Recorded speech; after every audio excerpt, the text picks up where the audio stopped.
And y'all see this? Like, I don't know what Willie doing, but I want some. What's happening, y'all see this? Come on, man. Big Willie, hey, he actually is doing it big. Come on, man. Yo, this is the Everything Big Willie Show. We back with two of my favorite teammates, my boy Corey Dillon, my boy Corey CD, and TJ Houshmandzadeh. All right, I think these two guys are two of the best storytellers we have in my time with the Bengals. I appreciate it so much what these guys did for me. Corey and I have been together the longest, and I ended it with TJ. So I think today I want to start off with both just talking about their careers and talking about a little about Corey, about TJ, what he's doing, and then just some inside stuff from Bengal stuff. All right, turning to Corey about this weekend's Ring of Honor. He's been inducted in as the third class, he and Tim Crumry. Corey, how are you feeling today about your enshrinement, what took place, how long it took you to get here, and the process of getting here? Man, that's it. It's a very exciting moment. To be honest with you, I didn't think I'd be here, to be honest with you. But just over this last year, man, just, being on podcasts and speaking my truth and, getting back acclimated with the fans, things start turning in my favor, man. So I'm finally glad that me and the organization at that point where we're moving forward, and whatever happened or whatever rocky relationship we had in the past is no longer, and we could just sit down. I can enjoy coming here, watching these new Bengals, and give my input and try to help the youngsters pursue a Super Bowl, man. So I'm happy about that. Well, my man to the right been one of the guys been pushing you and myself for the last couple of years on TV. TJ's doing all kinds of stuff from being a great Bengals receiver, still holding records. I forgot about you still hold a single season record. He's a Pro Bowler, Mr. Reliable, every damn game, catching big catches. But now he's doing TV stuff, and he's been pushing Corey and myself for the Ring of Honor, Hall of Fame, and one of my biggest supporters has been TJ, man. And I love to have you here, bro. Appreciate it. It ain't so much about pushing y'all because y'all my homies. Right. No doubt. It's because it's deserved and y'all earned it. I mean, because I got a lot of homies that I played with that I ain't pushing them.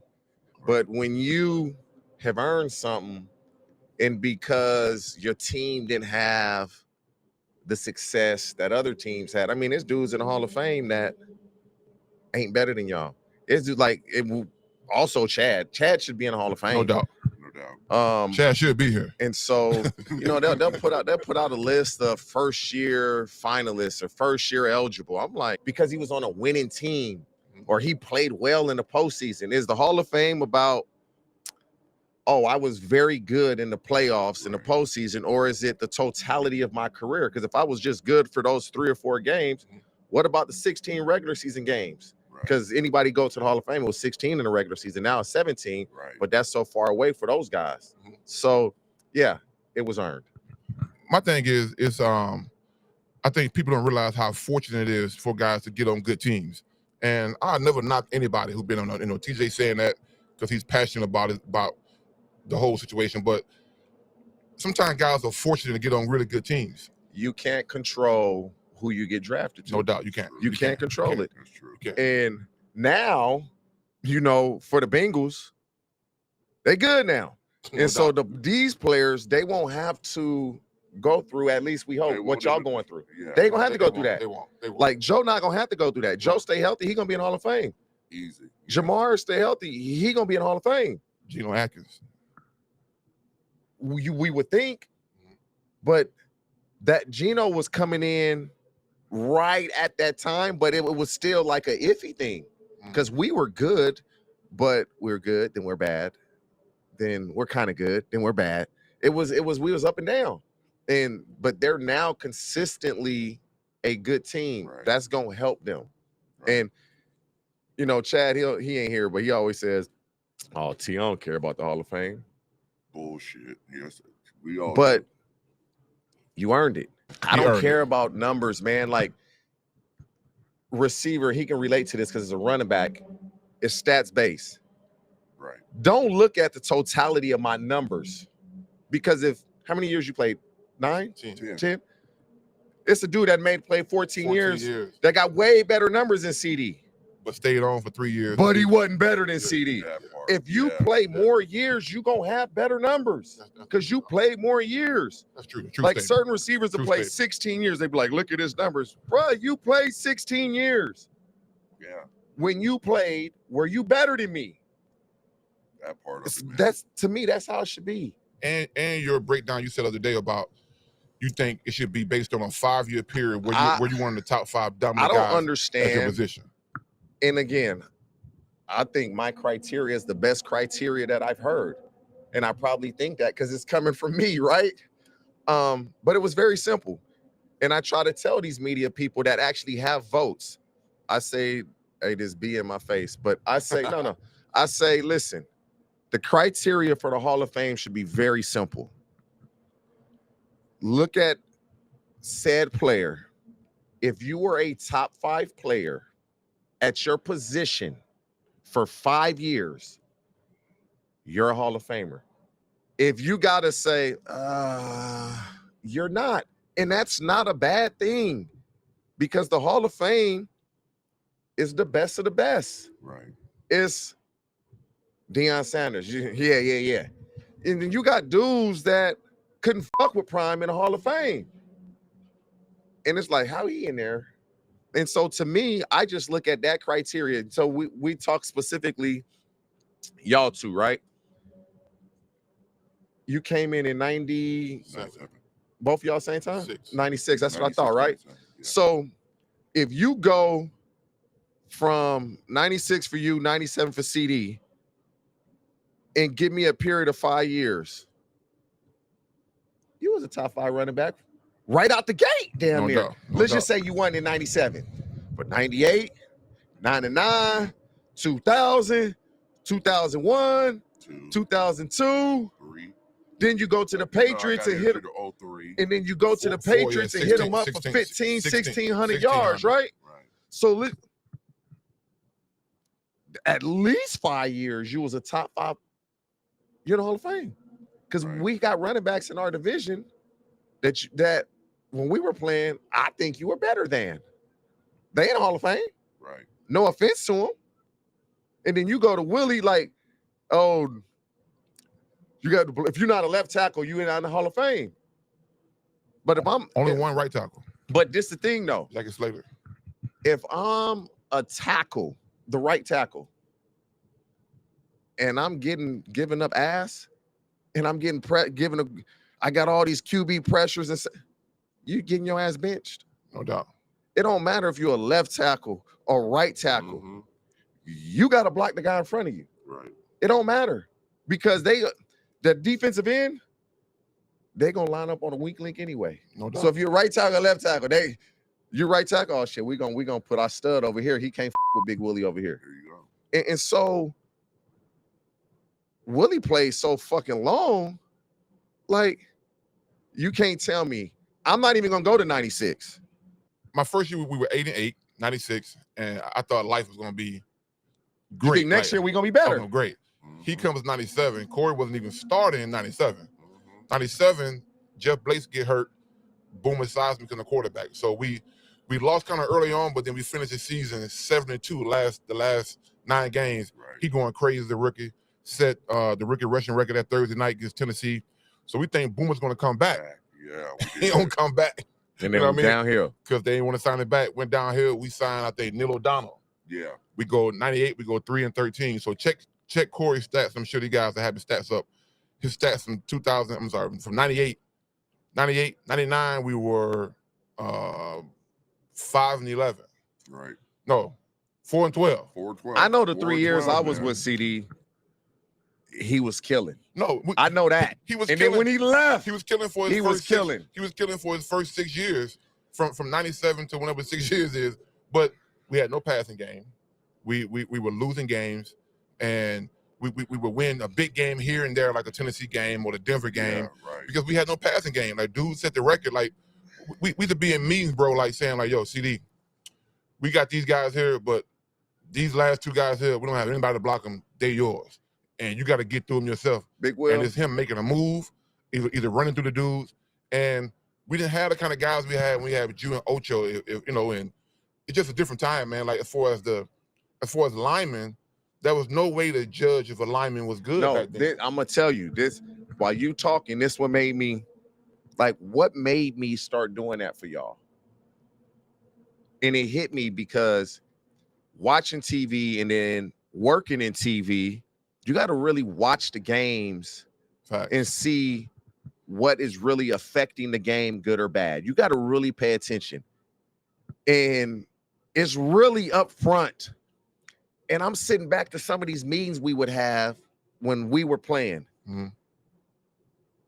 I don't know if y'all remember this, and people that are listening, like normally when you go, you have a team meeting, offense, defense in there. Yeah.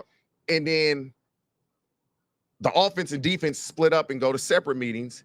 And then we go to positional meetings. The running backs go with their coach, receivers go with their coach, O-line, tight ends, right?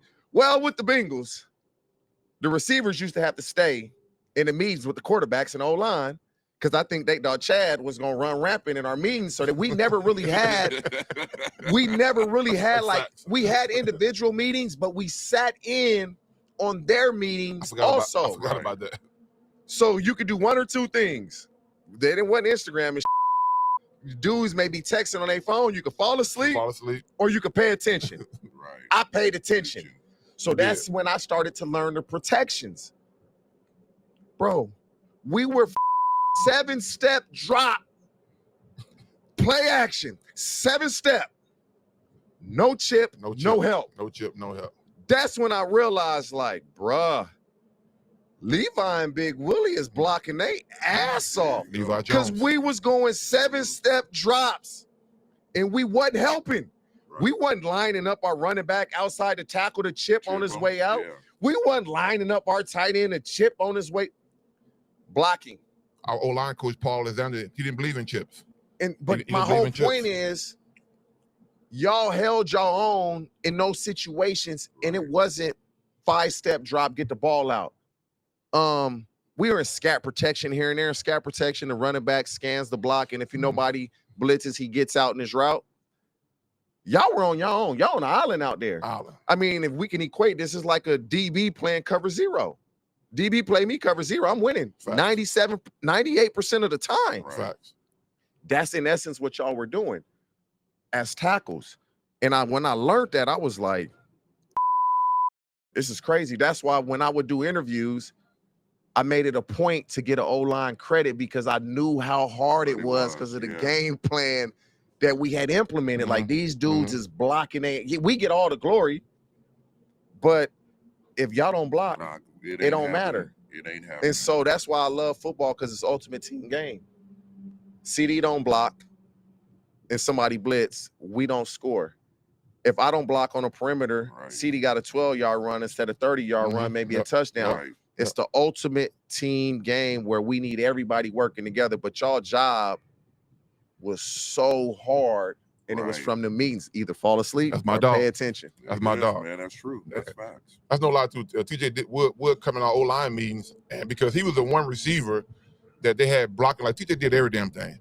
He caught the third down passes, but they would have TJ come down and block the backside defensive ends. Bro, I used to hate that on the backside. And he wouldn't punk out and do it. Like, most receivers would punk out and say, I can't do it, I can't do it. Dude would and I was like so impressed with that. Like, TJ was always the lineman's favorite guy because he did so much dirty work. Because as a lineman, we know our jobs are the hardest jobs, the most dirtiest jobs. It gets no glory, but we got to do them. You remember cussing me out during the game, though? Cuss you all the time. Hey. He stood right here and talk trash to my defensive end all day. Big Willie killing your ass at TJ. Leave him alone. Hey, Big Willie, he killing you at TJ. Leave him. CD. Leave him alone. CD. No. The D lineman would be talking. I'd be like, shut the fuck up. That's him. And they'd be like, I'd be like, you. That's why Big Willie tearing your ass up. TJ, leave this dude and alone. Big Willie would be like, no, he'd be like, TJ, shut the up. I gotta block you. Swear to God. I swear to God, he used to be so mad at me. Know why? Because I tell guys, I tell my kids, I coach now at my high school now. The kids want to come before the game. We played a game last week, 2 weeks ago, and our kids came out all crunk up, hype up, thugging it out. We got our ass kicked. And I said, when I play the game, I love to lure my guys to sleep. Right. You know what I mean? Right. Make him think that I might be cool with you, but it's really messing him up in his head because I'm cutting, blocking him, I'm punching him, doing everything I can dirty to him. But after the play was over with, I'm gonna help him up. Like, dog, you good? And it would confuse guys. Like, does dude like me or hate me? Kindness. You know what I mean? Yeah. But I never want to make a great player play his best against me. Like I ain't give a Jordan, I learned from Michael Jordan. Michael Jordan, Jeff and Gundy said Michael Jordan was he would give food goals to the Knicks players because he would take Patrick Ewing and Charles Oakley out to eat before the game. Yeah, And Jeff Van Gundy got mad and said, y'all don't play as hard against him as y'all play against everybody else because Jordan will lure their ass to sleep. TJ and Chad talking to our DNs like, yo, y'all getting y'all ass kicked. I'm like, bro, chill out. Like, and when he gets cold red, like him and Levi, he gets cold red, you can't stop him. You can't stop him. But also this dude here too. So I didn't get a chance to tell my story the other day about CD the other day. My favorite story, CD, is a crazy moment. We're playing the Patriots. The last time the Patriots lost, the first time in 01, we beat them in 01, I think it was. Yeah, here. They came here. Then they went on their streak after that. Yeah. Your rookie year, right? I remember. Was you here? Yeah, I was here. So I was here. We playing the game, and it was a play to the left. I made a cut block. I was down on the ground, and I heard a bow. I said, "Oh damn!" I looked around the ground and said, "Yo, somebody shot on the field." Honest to God, I got up looking. I stopped and looked around like, "Yo, security." But I realized this dude had ran into the safety. Look it up. He ran into the safety and put his damn head down and jolted dude back so hard. It was the loudest sound 2 times. I thought Ryan Clark killed Willis McGahee on the field. 2008, I played for the Ravens, the championship game. I thought Ryan killed McGahee. I thought somebody had shot a gun when CD hit that dude from the Patriots. It was a safety. The dude's body went limp. Yeah, he was out. And I always say, CD can't help but be crazy. Bro, he would run dudes over with his freaking head. Like, he can't help but be crazy right now. No, CD. Hey, bro, do you understand? You CD was You gotta be a little crazy to do that, bro. Anyway, CD was supposed to be a lineman. He just so happened to be big and fast. Big ass hands. He got big hands. He got that big ass muscle head. Like, he was supposed to be a lineman, bro. Damn. And he just so happened to be a dude that was big and fast. The worst thing to be in the hole and look back, and it's a bad play where the lineman miss a block, and CD just growling at you like, oh shit, like we gotta get this together. But people respect CD though. They do, because I be like Shady McCoy. He think you should be in the Hall of Fame. We talk about it. He was like, oh boy, Corey Dillon was a bad boy. He respects CD game. He tell me that, bro, a lot of people do, dog. CD was a bad boy. And when I tell him how big, he's like, how big is CD? I'm like, shit, CD like 6'2". He's probably like 230. 230. Yeah. He was that big? I'm like, yeah. And he'll run away from you. Because the story they told, I remember that. That's when I was like, yeah, damn, CD really fast as fuck. Yes. Because Terry Fair chased CD for 60 yards. That's true. Didn't close no ground. And he couldn't catch him in Detroit. You pulled away. And I remember that vividly. I'm like, oh, CD about to get, pulling away from me. Pulling away. And Terry Fair ran 4.3. Crazy. And CD pulled away from a dude that he weighed 60 pounds more than. Crazy. What was your mindset going to those games? Because you and I both talked over the years about, not to talk down to any of our passing game guys. Yeah, but none of that. We just had no passing game. Like before you guys got here, what were you thinking about knowing that going every week that 8, 9 in the box gotta stop you? Bro, honestly, bro, my mind was just like, man, when them pads go on, man, it's just like, I'm like, fuck it. I'm in that type of mode of, Yes. Man, I'm going out here and I'm gonna do whatever I can. But one thing I will not do is go out here and half-ass it. So that was just my makeup, bro. I'm gonna go out here and play my ass off, regardless of whatever's going on, and whatever happens, man. At the end of the game, I'm gonna have to accept it. So that was my mindset throughout all the years. Was just like, man, you know what, dude, I love playing this game. This is me. Doesn't matter,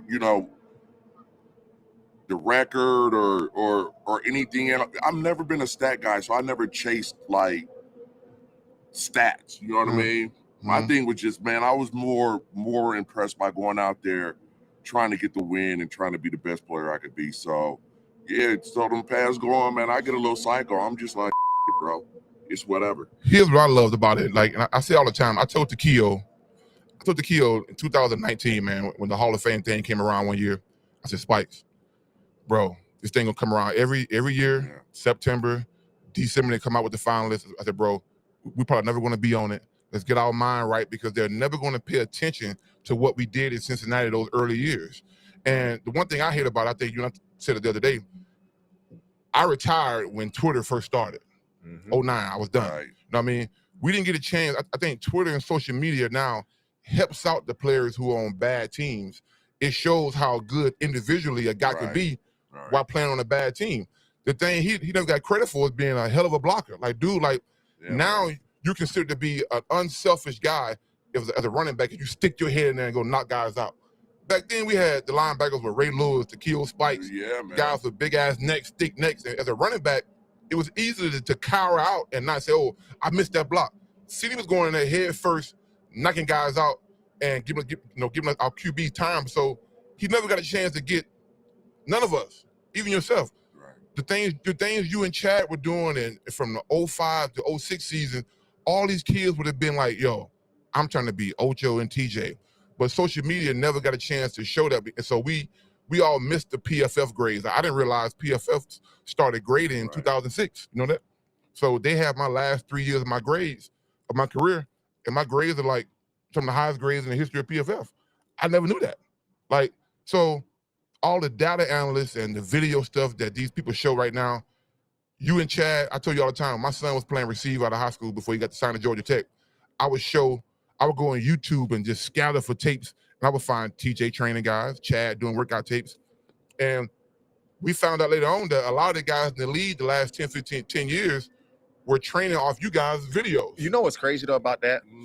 This is really crazy. And me and Chad started it. I don't think anybody in the world was doing footwork drills. Nobody was doing it. I was a receiver, Dad. I couldn't find anything on Instagram but y'all stuff. And I can't even YouTube. I can't even give myself and Chad the credit. It really was Coach C. Yeah. We trained with Coach C, and he had us doing footwork drills every day. To my knowledge, nobody was doing that. Right. Nobody was doing it to my knowledge. I had never seen it. 2005-ish? No, we started that shit in 2000. 2000, wow. Okay. We started in 2000, and so it was like, by then, I didn't know if I hadn't seen anybody do it, because people we would do it pre-game, sometimes do it practice. And that's how I got on YouTube. People started recording, and then Chad went to Miami. Yep. And Coach C flew out there with him, and that's the one that got put on YouTube. I saw that one. With Chad, Sonya Santana, Brown, AB, Andre Johnson, and them boys. Yes. Right. But at that time, we were 5-6 years into doing the footwork. Doing it, We had been doing it for 5 or 6 years. So when that video came out, me and Chad had been doing the training for 5 or 6 years already. Wow. Right. So Coach C really was a trailblazer from that perspective. I don't think anybody was doing it. We literally started, me, Chad, and Coach C, and then it just kind of grew, and everybody started coming to LA to train with us. And then obviously you got some dudes now that do it that are really, really good. You got some dudes that do it that think they're really, really good. Coach C is not coaching where? He's a head coach at Oaks Christian High School in California. My man, Coach Flores, O-line coach there. Yeah, Coach C was he's a trailblazer. Coach C actually, man, he was a trailblazer with a lot. You talk about you know the pads that guys wear now with the tights and they have pads in them. Mm-hmm. Coach C invented that, started that shit in 2000 also. Damn. He never trademarked it or copyrighted. So then all these companies, myself, Chad, Dennis Northcutt, Antonio Chapman, we were like the models. So he called it the hit proof suit. Like I still had a box at my house from 2000. Oh my God. Coach C had designed tops and bottoms where you could put pads in your ribs, take them out, put them in your thighs, take them out, or leave them in there permanently. Oh, wow. He never copyrighted it and trademarked it. Oh, And I'm going to say in like 2004 or 5, that's when the big company started coming out. Coach C had that shit in 2000. 2000. Because I got the box at my house. Wow. True story. Wow. True story. Yes. Jeez. And the guys that they know. Man, he could be a billionaire by now. Yeah, because I believe like Nike was the first company that I saw do it. And that was like 2000, maybe 4 or 5, maybe. Right. Coach C was doing it in 2000. That's funny. Auburn's last equipment manager during COVID invented the face mask joint that go, the mask that go with the face mask thing. Mm-hmm. He invented that and retired, bro. He made 15, 20 million in 1 year. He quit doing the Auburn stuff. I would have too. I would have been like, deuces, I'm about here. Oh my goodness, I feel bad, but I definitely remember Coach C. I remember Coach C coming up as a coach. Yeah, he coached with us one off season. Yeah, with the Bengals. So you started training. When did you start training receivers? 2019, a year before COVID. My first year. Name some of the receivers right now you got in the league. You got a lot of them. Name some guys you got now. I work with T. Higgins. I say that because he's with the Bengals. Yes. The Bengals actually called me the morning before they drafted him. Mm-hmm. It's like 6 a.m. California time. Yeah. And I'm like, I don't even know what I was doing up. Yeah, that part. Like, I'm normally asleep, but I got on the phone with him. True story. Got on the phone with him, and they asked me about this player and this player. T. Higgins was this player, and they asked me about another player. I was training both players. I know who it was too, because you told me. Yeah, I was training both players. I was training both players. And obviously they drafted T. But so I trained T. Higgins. I trained Ayuk, Claypool, Chase Claypool, Michael Pittman. Rookie of the year last year. I trained Puka, Michael Wilson, Drake London. Wow. I worked with Kyle Pitts when he came out. But I don't like taking credit for, like, Kyle Pitts worked at other people before me. I trained Jermaine Burton, but he worked with some of my boys out in Atlanta prior to me. Had Rome this year at Dunze. But he also worked with Ricky Pro prior to me. I had Brian Thomas. Here's a skill development question for you. Like, how much as a skill development receiver guy can you actually change a guy's game? Or not change, but yes. How much input can you have to help a lot improve his game? Like tight ends, like I work with Freiermuth up in Pittsburgh. Like it takes time though, and that's the thing, because these players been doing things a certain way their whole life, or once they got to college. It's hard to break habits. It's really hard to break habits in a short period of time. And so, they'll send an itinerary or a schedule, okay? Okay, you're only gonna work with them Monday and Wednesday, Monday and Thursday. I'm like, nah, don't send me a schedule. Don't send me a schedule. I don't work off schedules. Exactly. We working every day. Yes. You tell me when is a heavy load day, that'll be my easy day. No doubt. I said, but how they look is gonna be on me. Right. So we going every day. Every day. Now, today may be a little easier than tomorrow, because today you had a hard day in the weight room, a heavy sprint day getting ready for the 40. So I'll take it easy that day. But I need you every day, because I got to break habits that you have. And that's hard. Yes. Like, it's so hard to teach somebody to do this. And I'm not one to do a bunch of different things. We gonna get great at the basics. Let's get great at the basics, and we talk through. I teach them protections, like, because you were great at protection. I teach them protection. You were great at that yourself. We go over, like, I got coaches in the league. Call them on the phone. Hey, I'm sitting here with my player. He about to be a first rounder. What we need to go over so that when he meet with these teams, what are y'all gonna ask him on the board? I know what to do, but I want to give him peace of mind. No doubt. That I know what I'm doing. So when we go over this, he not paying attention, because it's like, what the fuck we doing this for? Yeah. So he hear what the coach is saying, And we had just gone over it yesterday. Right. So he like, oh shit. So give me a cover 4 beater. Why is this a cover 4 beater? Right. What is the quarterback looking at? Okay, let's talk protections. Why does that matter? It really doesn't for a receiver. But I want you to know that. So if it ever comes up in these meetings with these teams at the combine, they're going to be impressed that you understand when the quarterback says 56 is a mic. What does that mean? What does that mean? What does it mean? Oh, no. Check it. 55 is the mic. Right, yeah. What does that mean? And so I teach them this. Like all my guys, I teach them. I've talked to quarterbacks that don't even know that. You gotta be kidding. No, you're right. No.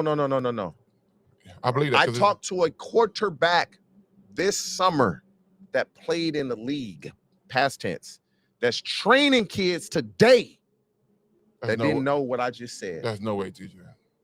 That's no way. I won't say his name. I'm not going to say his name. I'm not going to say his name. Don't do it. He's training quarterbacks. Wow. So then he called 2 of his young high school quarterbacks over and was like, come here. Listen to what he's saying. And this is why I won't say his name. He said to me, bruh, I didn't even know that. I didn't know he didn't know. He told me he didn't know. Wow. And I can appreciate that. Yeah. Because I just helped him. Right. And I'm not going to say who it is, but he's training quarterbacks. And one of the dudes he's trained, one of the top quarterbacks in the country in high school right now. And so it was just like, I was glad I could help him. Yeah. So now he going to make these dudes better that he working with. Exactly. And that's what it's about. So what things does a high school receiver should be really good at? So if a pro guy was to watch a high school receiver, Right. guys would say, oh, he's a pro in high school right now. What does that mean? I'll say this. Almost every position, I think the kids are better than we were, right? Yes. I think athletic-wise. they way better. Skill-wise, they're skill-wise. way better than us because of social media. Right. They have access to watch yes. and see what the best players in the world. Like my son is 10 years old. He trains with the best players in the world. Right. All you educators, I'm sorry. My son missed a day or 2 a week. Oh man, a school. Incrimination right here. I don't give hey, they be sending me truancy letters to the crib. And I'm like, man, if y'all don't get the fuck out of here, this is my son. I'm gonna do what I want to do with my son. Hey, that's true. But man. we're about missing education here. We are about education. The education of the world and the education of no doubt. what we want our job to be. Right? Crazy. That is education. Oh, man. But my son is training with the best players in the world. We only go like January to May, miss a day a week of school. And he loves it too. He loves it. But he loves it. They're better because of that. Yes. They're better because they can reach out to somebody on social media. I've never, ever in my life reached out to a kid to train them. I've never texted a kid. I've never DM'd a kid to train them. Likewise. Never. I'm not doing that. Me either. Because I'm going to help you. You're not helping me. You're not helping me. Right. I'm helping you. So if you want help. Say it again. You're not helping us. You don't help me. I don't care if your son's a 5-star. Right. No. You haven't done what we've done and we've been to. We can help you and give you more information. But I'm not. You're right. Even if they pay you, I don't know how it is for everybody else, but for me, you can't pay me enough because the money you gonna pay me, I swear to God, don't change my life. Don't change. If you gave me a check, I wouldn't cash that shit for months. Come on, bro. Right. It's not gonna change. It's not enough money. Come on. It's not enough money. I do it because I enjoy it. It's fun. And then when they go to training camp, right? Because we should charge, we not charging. Because you ain't gonna pay it. You ain't gonna pay it. Hey, we teaching their kids skills that's gonna make them millions of dollars. Right. If millions they apply of dollars. And so whether it be through free education, you know what I mean? Free education or playing at that building right there. But I think it's really the kids are better in high school, Willie. They really are. Yes. You can I think Chris Henry Jr. is a pro. No doubt. I train him. He picks things up so fast. He's so big. He can run. He's quick. Right. He just got to stay healthy. Yeah. If he stay healthy, he's gonna be a top 10 pick. He's that good. As a high school kid, he would start at every college in America right now, and he's in high school. My boy Chuck Wiley's son, CJ Wiley, who's going to Florida State, It's another kid, same 6'4", 6'5", 4'3", 40. What he play? Receiver down in Milton, Georgia. Hey, Chuck Wiley, if you knew better, you'll do better. You better get him, Woody. Definitely Chuck. Definitely Chuck. But it's like, because when you get to the highest of levels, I don't care how big you are. I don't care how fast you are. If you can't get open, because all that fast and big you get a little DB like Denzel Ward, he gonna strap your ass up because he nice. Nice. Right. You got to understand how to get open. It's very few people like Randy Moss, big, fast, that can just do everything. Right. That you don't see that often. Yeah. You don't see dude like, that's why Randy Moss is one of the best, because how often have you seen a Randy Moss? We haven't seen that. Him, Calvin Johnson. Calvin Johnson Not is gonna just, see that. you don't see Not that. gonna see that. And so receivers are better though because of the resources of social media. And there's some dudes that do a bad job training, but they can help a high school kid. No doubt. And I think, very true. Do you ever see this? Where same with O-lineman, you're right. A dude is training a kid and he gets mad that the kid leaves him and goes to somebody else. All the time. I'm like, bro, you should appreciate that you got him to this level, but it's levels to this shit. I don't care. You're right. I don't care who trains the kid I'm with. Just know he's not doing what I'm doing. I don't care who you go to. Right. You know, the work is hard anyway. Like if you want to go somebody when you else, get some money, go ahead. Do you stand? I grew up in the projects. You know, we all grew up in the hood, projects, right? When we get some money, do we stay in the projects? No. Why? We do better. We do better. So as you make more money, you upgrade your lifestyle. No doubt. I got a better house. I got better cars. I look a little better because I dress nice. So I keep myself groomed. It's no different than a trainer. And trainers get mad when the kid leaves. The trainer, but you're going with somebody that's teaching you more.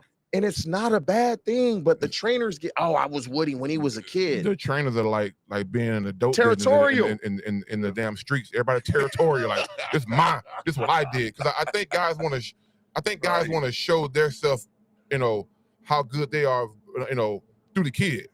Right. Turning the questions now. My question to Corey is, could Corey Dillon play in the spread offense?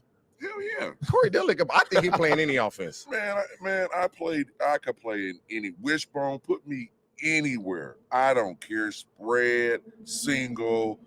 I mean, it doesn't even matter, brother. Dude is Corey's basically been a walk-in record holder his whole career. Like in college, he set the Pac-10, Pac-12? Pac-10, yeah. Pac-10. Yeah. Single season rushing record? Yeah. Up at Washington. Yeah. And set the scoring record for the Pac-10. I think it was like 24 touchdowns. Nobody ever broke it. Is it still today? There you go. Yeah. Norco, California. Yeah. Went to Norco High School. We either tied or he broke it by one, but yeah. Bro, Corey came to the Bengals in '97, and we had Kajana Carter, who was the #1 pick in the draft 2 years before that. And back then the league was a running back league. Yeah. So it's funny how teams built teams back then. You built teams through your running game back then. So teams were trying to go out and get the running backs, the Kajana Carter, the Lawrence Phillips in my drafts, all these big time running backs. Here's Corey, who now we found out years later that Corey thought that he should have been a first round pick. With the stats he should have. I think everybody thinks that. Exactly. Yeah, exactly. But with his stats, he probably should have. He comes to the Bengals with a guy already entrenched as the #1 guy, first pick in the draft, a big time college football name. You had to be thinking like, oh my goodness. Why they draft me? Why they draft me? You know what I thought? Here we go again. You know what I mean? Because man, I gotta do this shit all over again. Because me going to Washington, it was the same scenario. So I'm transferring from junior college. They already got a pre-All-American running back there, Rashawn Sheehy. Wow. Oh, yeah, you know what I mean? Yeah. So, and it's the same case scenario. I'm like, damn, I got to come over here and prove why I should be touching the ball. You know what I mean? So crazy. And bro, I'm gonna tell you something that pissed me off and made me boil. They're like, one of the coaches said, "Oh, I don't think you ever play in front of Sheehy," and I just looked at him like motherfucker, you ain't even see me play yet. You know what I mean? So I'm like, okay. I said, all right, man. And that just kind of sparked me like, dude, don't let me touch this ball. I'm gonna go thriller. So that happened. That was my first experience of favoritism, like in team sports. And I was just, it tripped me out. I was like, man, I don't believe he just said that. And I always thought like the best player plays. You know what I mean? That's not the case. You know what I mean? So no doubt. I had to work through that, man. So when I actually got here, man, it just you were used to it. I was used to it. You had just gone through it. But made it matter though. It just threw me back, and I was just like, oh, and I got to do it again. So y'all. So I'm from Mobile, Alabama. Mobile, Pritchard, Alabama. I live in Georgia. I've lived in Georgia longer than I've been in Alabama. Right. It's crazy. All my friends are SEC homers. Everybody think the best football players SEC. So my whole career, I grew up thinking, oh, these dudes from the West Coast can't play no damn football. And all my friends thought the same thing too. When I got in the league, I saw how wrong I was. I was like, yo, these are some of the best football players in the world. He's not starting. Some kind of way he gets in, because Johnny gets hurt, Jeff Blake gets hurt, Boomer Esiason comes in as a quarterback. Here comes Corey. Boomer said, Big Willie, I got a fucking Ferrari in the back of me. I've never had this kind of guy in my life. Boomer was 37 years old now. And Boomer wanted to run what? Play action. Boomer was a play action king. Play action don't work if you don't have a dominant running game. Right. So Boomer revived his career. He would tell you, dude, Corey, I think Boomer's doing your voiceover too for your Ring Honor thing. Oh, yeah. Yes, he did. Yeah. Bro, when Boomer and Corey got together, Carl Pickens, our number one guy, Pro Bowler, gets hurt. Darnay becomes number one receiver now. Darnay wasn't really used to being the number one guy. Boomer had to teach him how to be a number one guy. He was the number two guy. We went 7-2, bro. We were like, what a freak Corey been at. Like the game against the Houston Oilers set the record on. We didn't know CD was gonna do that. The Titans had the Oilers had the number one rank. Oh yeah, like both times he set records against like top ranked defenses. Right. It's just crazy. Like, but I think back, I can't remember CD before he started starting. I knew him as a returner. Right. So I always wanted to ask him, like, yo, where was you feeling like knowing that, hey, Kajana is a good back, but they don't know I can do things a little bit different. And Corey got in there, bro. It was like he in a freaking train come past you. And everybody said, yo, what were we thinking? Because, and the only person who remembered this was Al Roberts, our special team coach, was Corey's running back coach. And Al would always say, he told the Bengals, you better get this dude right here. You better get this dude. Al Roberts. Right. Man, you know what's crazy about that, man, is like, and it's just like, dude, all I was thinking at that time was like, man, just don't let me touch that ball. You know what I mean? That's the only way you fight that stuff. You know what I mean? Is going out there performing and showing up and let them know, like, yeah, I was worth that pick. So I always knew, like, I was patient. I wasn't really tripping because, you know, we get caught up in this a little bit too. I'm just happy to be here type stuff. I'm just happy to be in the league. So I ain't really pressing no issues. And I'm just thinking this is my first experience. This is the protocol. I don't know. Mm-hmm. You know what I mean? I'm not getting angry about anything. I guess, hey, we'll figure it out. But one thing that stuck in my mind was like, man, you better not ever let me touch that ball. Because I ain't gonna give it back, bro. I'm not giving it back. So and it turned out okay for me. I mean, probably one of the biggest draft picks they ever had, besides getting this guy out of the 7th round and getting Ocho out of the 2nd round, years later. But those times were hard, bro. TJ, y'all got a little bit of 01. The 96, when I got here, we were 8-18. Jeff Blake was a freaking Pro Bowler. Jeff Blake was on the cover of Ebony magazine, which was big back then. Blake was on Living Single. I think he was on Martin. Jeff Blake was a freaking superstar. 97, we comes in, we start off slow traditionally. He gets hurt. Now, I'm thinking like, yo, I've seen this old guy Boomer Esiason back when I was 13 years old in 1988 on the Super Bowl. Like, he can't possibly be ready to play. This dude 37 years old. Back then when 37 was old as hell. 37 in the league now for quarterback is not old now. Yeah, you can't touch him. You can't touch him now. But 37 back then, Boomer was back then putting on Bengay and drinking Rip Fuel before games. And remember Rip Fuel he drank? He'd be so geeked up, dog. Like, I remember he wasn't starting one game. We playing in Baltimore, and we were down. And halftime, I'm dead ass tired. And I'm dead ass tired. He said, Willie, what the fuck? We gotta keep going. And he was biting a sneaker and shoved the Snicker bar in my mouth. Eat this shit here. I spit that out so fast. But dude was so geeked up on Rip Fuel. A year later, they banned Rip Fuel. Remember they banned that? Hell like, yeah. I know a guy, one of my teammates almost got up out of here. I ain't gonna say his name. None of that. Boomer had a deal with Rip Fuel, boy. He stayed geeked up. And so when we started starting, Boomer wanted to change the whole offense. Boomer wanted to go no huddle. So now we got CD and no huddle. We just wearing dudes down because Boomer going to, even in practice, bro, Boomer just going 1,000 miles per hour. Yeah, man. As on the scout team. I said, yo, why you running no huddle offense and the team we playing this week ain't running no huddle? But he was just getting himself ready to go. And he always say, Willie, if I get that Ferrari right there behind me, it's going to be hell to pay. And Boomer was one of those guys, man, that I saw how a quarterback, I saw early on him and Jeff Blake.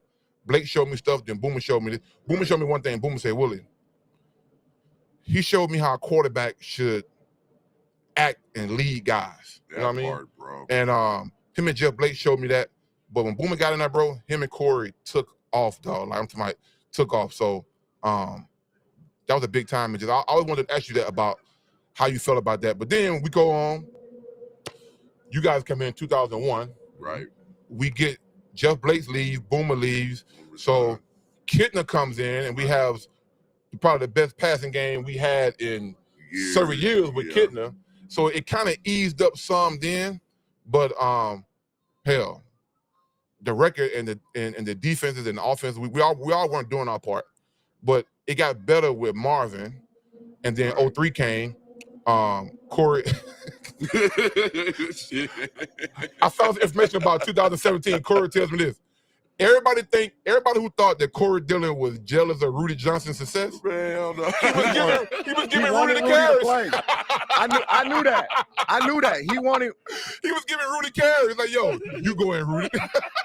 He wanted Rudi to play so that when they let him go, they felt like they had a running back. So Corey was leaving the Bengals in good shape. You know what's crazy? Yeah, I guess I knew that though because me and CD, I was always at CD house playing video games. Yeah, I were, yes. So he'd be like, I need Rudi the ball. I'm like, you need Rudi the ball so they could trade me. I need Rudi to play well. I'm gonna let his ass play so that they know they got something so they'll trade me. So everybody who was thinking the Rudi chance for getting to him, no. he was loving it. He was Rudi under his breath. He was Rudi under his breath. Rudi. Shit, what are you talking about, man? That's the truth. That's a true story. Yeah, Very true. Nah, Rudi, man. See, me and Rudi, we was hella cool, man. We had that same bringing up in football. We went to junior college, so me and him was always, that was my boy. Mm-hmm. So there was never no bad blood between me and Rudi whatsoever, man. We was always cool. We still cool. So that's our running back room is real tight, man. We got some jokers like Bass Knight. We're still cool, and we still Nick Lucci, Cliff Gross. We are still in contact with each other. That's how close we were, man. So I was never jealous or had any animosity towards Rudi whatsoever, man. I was actually cheering for him, man. That's my boy. So and what folks don't know, because my other brother, Tequil, he left here too. Like, though especially us three guys, we went through some dark periods of football. Like, and without bashing, the Bengals mindset is different now. The organization mindset is different now. Yes, it is. And people can't understand, well, why would Corey, even Corey and I kind of fell out a little bit during that time. Right. Because I was so hurt that he left me. Right. I was really mad he left. I'm like, God, I didn't even want. Okay, I wasn't even gonna bring it up. No, bring it up. I wasn't gonna bring it. Bring it up. I remember this. I remember this. I'm sitting. We in the locker room. Hey, man, y'all gonna do this? Yes, we are. Yes, we are gonna do it. Because CD was mad during the season, and he was like, "I want out." And then I remember you saying, "Come on, CD, bro, just chill." And CD was like, "You Big Willie, you can get it too." And I said, ain't no way. I knew it was over there. Hey, in the locker room. I knew it was over there. And he wasn't mad at you. He was just talking. He was like, come on, Corey, just chill, bro. I was in the way. Just chill, bro. You was trying to calm me down. Yes. CD saw red. Hey, he Big saw Willie, red. your big red. ass can get it he too. Saw red. I said, I ain't getting in the middle of these two big motherfuckers. I ain't breaking this up. But it wasn't even nothing about, ever happened though. It was never nothing about my teammates. It was never about that, man. I just felt like you lost so much that you wanted to go somewhere where you felt you could win. I felt they treated me poorly when I got hurt. You know what I mean? That was the biggest thing that bothered me. I was just like, shit, I was out 8 games. I tore my MCL and my groin. I remember that. That's right. You know what I mean? So it wasn't like I could play, and I felt like, man, I can't even defend myself. You know what I mean? I'm hurt. What the fuck I'm supposed to do? I can't do nothing but sit here and absorb this shit, right? So that kind of pissed me off, man. And it was kind of like insult to injury. I'm already fucking hurt. I'm already mad. I can't go out there and perform, and then this whole other stuff come about. So I was just like, you know what? Okay. So that's how we're gonna be. I remember that shit in the locker room. That's how we gonna be. I do remember that. Keep that same energy when I get healthy. You know what I mean? So that's where that kind of started from, man. And hey, shit, man, it was dark days, man. I never experienced like sitting out more than one game, bro. That's never been it. That's never been it, man. I've always been available. So that kind of bothered me a little bit. Yeah. Then we starting to win a little bit too. Yeah, that part too. Yeah. And what fans don't understand is that part too. Fans don't understand. A lot of NFL teams do this. Like, it's part of the nature of the game. Guys get hurt. Right. Guys get hurt. Guys feel like these teams just feel like it's next man up. Like some teams show more compassion, some don't. So and players are gonna feel a certain way, man. Y'all as fans can't get mad because our jobs, we feel a certain way after we're injured on the job, and we feel a certain way about how we're treated, how we're expected to get back. Right. And for years, I watched Corey play. If you know anything about Corey, Corey got a bad neck. Right. So Corey kept getting stingers. That a lot of these big runs, I would see him in the run off, and he would get up. I was like, oh my God, I hope he can get up with his stinger. And his shoulder be up, he go to the sideline. You're gonna feel a certain way at the end of your career if you feel like, hey man, like I don't feel like I'm being as respected as I should, if I was as much love as I've given this game, it's not showing it back. And I think with CD, with CD as far as the fight part, I was always the one they sent to go get CD. Right. When CD would leave out the meetings and go to the car and clean his car out at Springfield, Willie, go get him. I said, I'll go get him, man. Chill out. Man, you leaving? No, I ain't leaving. Clean my car. So then when I got there, then they kind of put that role to me then. That was on you. Yeah, we had more guys that weren't afraid of it. Right. More guys that cared. Like back early on, the team was so bad. A lot of guys just didn't care because that part. A lot of guys are mad. Pickens was mad. This guy was mad. This guy was mad. Hey, bro, they felt that you two was the only one. Bro, they literally be like, "Hey, you go tell Corey this? You go tell Corey this." Like they literally would be like, "Hey, TJ, we need you to go tell Corey this." Oh my God. I'm like, I just couldn't believe, like in NFL, the coaches were scared. The coaches were definitely scared of CJ. But I knew. I mean, CD. I remember. They were scared of CD. Yeah, those late 90 teams. Yeah, man. There's a lot of stories that we haven't really told. 2000 teams, but things got better under Marvin. And I was just so hurt that Corey left because I was like, damn, as good as Rudi is, if we have Corey and Rudi with these guys. We've been dominant, bro. And Carson with the line that we had. Yeah. That was our time. But I felt like with LeBeau, because my first 2 years were under Dick LeBeau. That's right. Yeah. I really felt like we could have won with him. I think where Coach LeBeau went wrong, and I can't even say he went wrong, but he treated everybody as if they were adult professionals. They were a professional. Yes. He gave us too much leeway. He gave us way too much rope. He gave the wrong guys the rope. No, not the wrong guys. He gave the whole team. Yeah, but I'm saying some guys can. Every player player on the team had free run, and he felt like conduct yourself as a professional. Right. And to me, that was where he went wrong because everybody didn't have his mindset. Yeah. And then when Marvin came in, came in like Debo though, man. He did. Marvin came in like Hey, Debo. Marvin He really came in Debo. like he was Debo for real. Yeah, like man. Marvin came in Yeah. under the impression that this is a 2-14 team. That part. All he do is trash. Everybody, and he gonna shake the tree, man. And we had to improve. But the lucky part about us on offense, he kept all our coaches. He did. Right. So our coaches was able to tell me, look, these dudes are some baller, Marvin.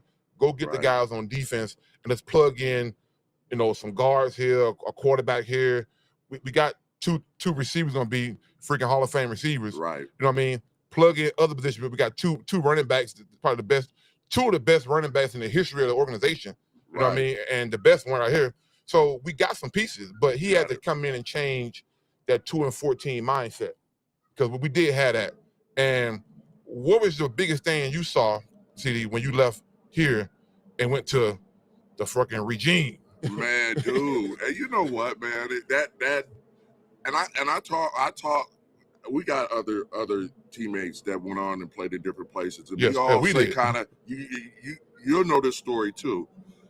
And it's like, what the hell? Like, we're like, how they do stuff, man. And so I go over to New England, and I'm just seeing how it's ran, and I'm like, dude, these guys, there's a chef in here cooking like 5-star meals 3 times a day. I'm looking around like, can I eat? You know what I mean? Like, you know what I mean? So, and the level they treat their players, it was just like, from equipment wise, I'm like, I could get another piece of equipment. I could have some more of that. Let me get some more socks.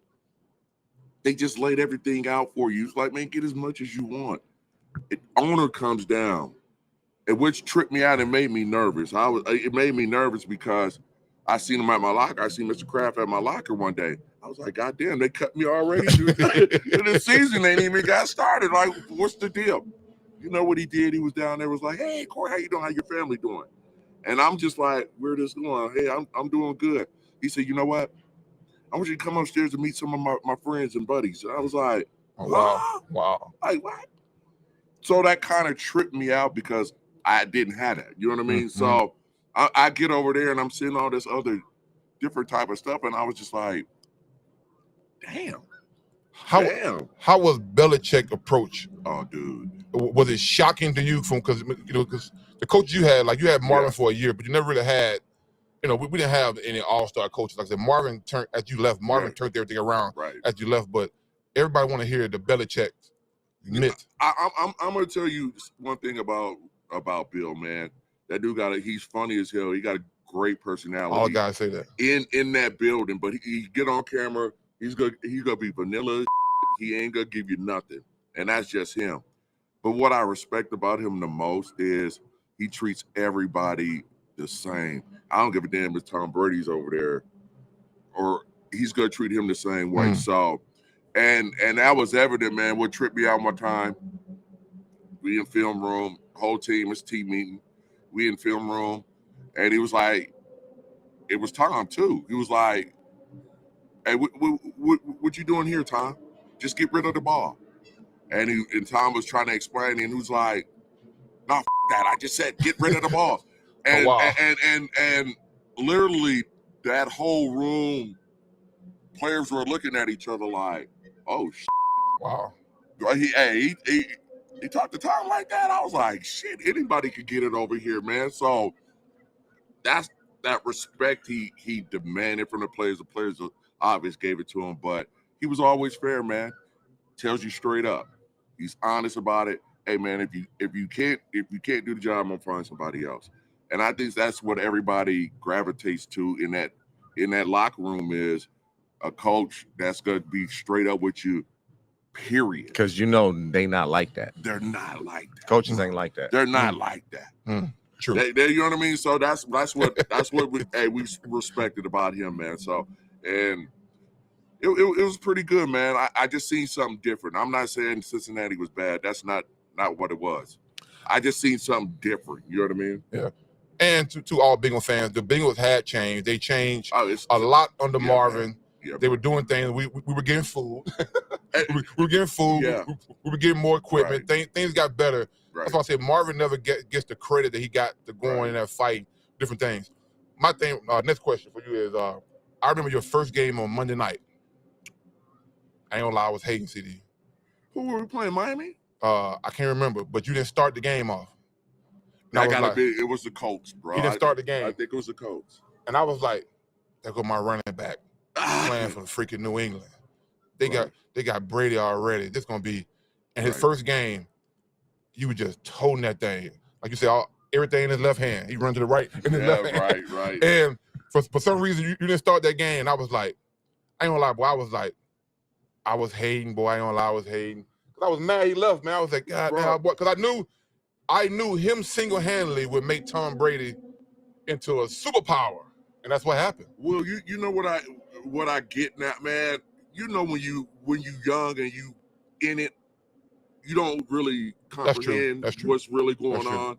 Hey, and at the time, there's a player that won out, and his homeboy wanted him to stay. Man, it's that friction there. My man was just pressing like, fuck this shit. I'm out of here. You know what I mean? Spikes, I was mad at Spikes. Yeah, you know what I mean? And don't. I was sad, bro. Like, never grasp what was really going on at that moment. I was being selfish. I was only thinking about myself and trying to go somewhere else. I wasn't really hearing the information. But to your credit, look at the players like Barry Sanders,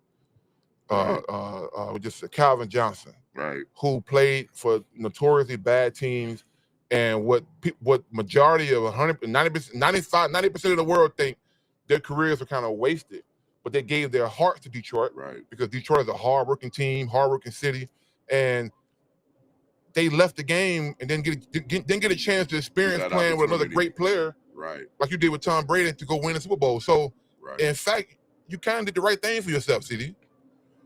Yeah, but I mean, at the end of the day, career-wise, yes, but would I wanted to be here? You know what I mean? The place that drafted me, where I started, of course, that's everybody's dream, initial dream. Like, they want to finish where they started. Absolutely. So, it's unfortunately and fortunately, I went on to New England and played 3 years there. But I'm gonna tell you what, man. Yeah, I won a Super Bowl over there. But you know what? Right now, going into that ring honor, that's my Super Bowl here, bro. No doubt. Okay. You know what I mean? No so that means a lot to me, bro. I mean, straight up. So glad the Bengals doing that. And I'm so thankful we can laugh about majority of this stuff, right? And I think, like all of us, man, we just want the best for the organization. And them young savages out there going out there putting their life on the line, playing this game, man. We want them to win a Super Bowl. We want to see this franchise win their first one, man. So it's really for the fans what I'm about to say. I think the fans think Carson don't like him. Carson loves Cincinnati. Man, Carson being just so y'all know, just so y'all know, the fans of Cincinnati, Carson always come to Cincinnati. Y'all just don't know. Yeah, you got a spot out here. He always out here. Yeah. But because me and Carson's boys. Yeah. And I love Carson. I love Carson Palmer. Carson loves Cincinnati. Right.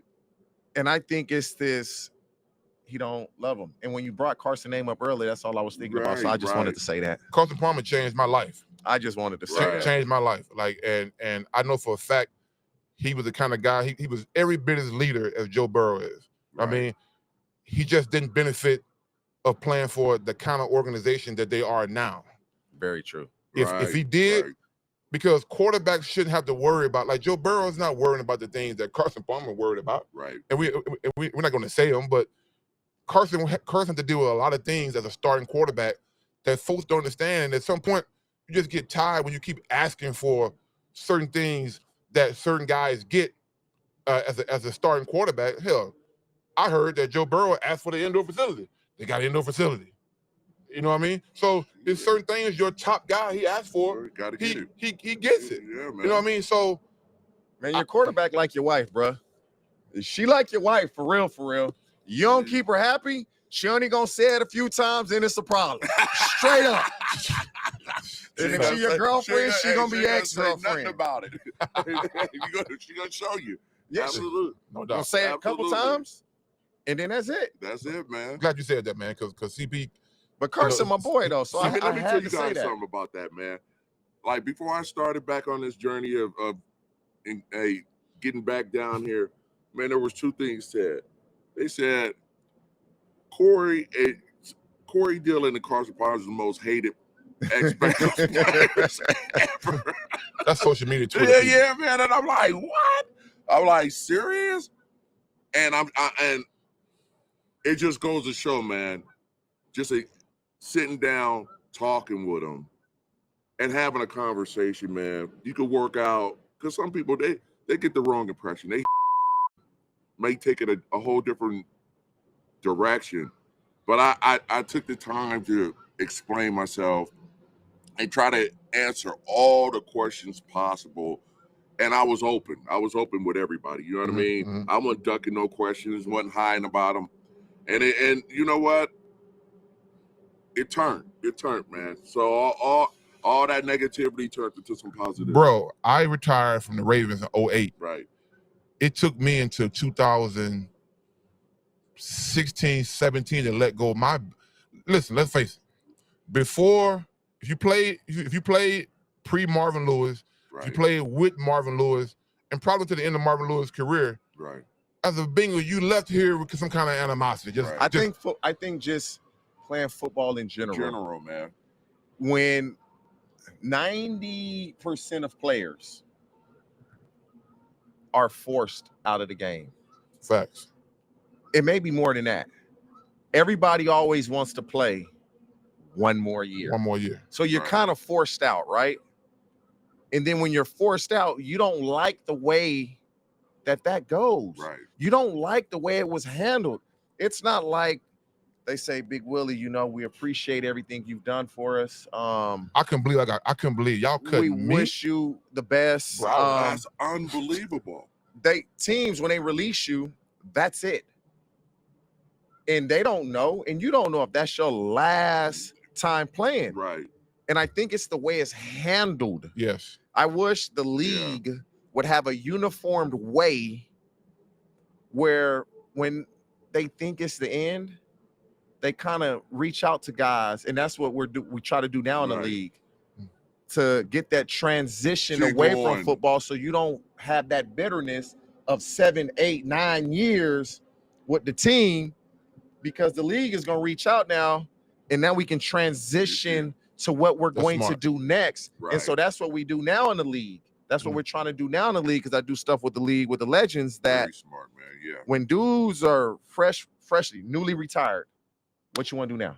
Yep. So now the league is helping that transition, so you don't have that bitterness. Yes. That's the thing. Right.